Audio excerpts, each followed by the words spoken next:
Yuko dada mmoja hivi alikwenda kwa mama yake. Kwenda kwa mama yake akamwambia mama, nimekuja hapa. Mimi mume wangu simpendi hata kumuona. Na madhila mengi, yani amekuwa mtu wa ajabu. Mimi nataka hata kumuua mama yangu. Nasaidiaje mimi mume wangu nimuue? Mama akamwambia nataka kumuua mume wako. Akamwambia basikiliza. Wazazi wenye hekima hapo akamwambia chukua ile dawa. Ile dawa umeweka kila siku kwenye chakula. Baada ya mwezi atafariki. Baada ya mwezi atafariki. Lakini kabla hujamwekea dawa, sasa wewe inabidi ubadilike sasa. Usibaki katika hali ya ugomvi ile.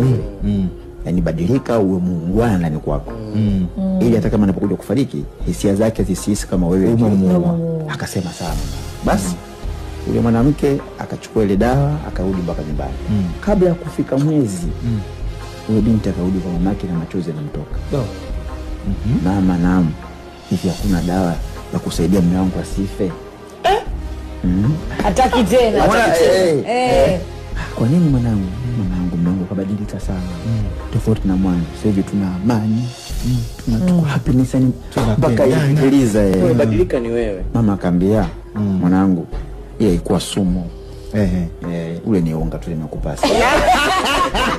Mama katisha. Juma hapo shida haikuwa kwa mumeo.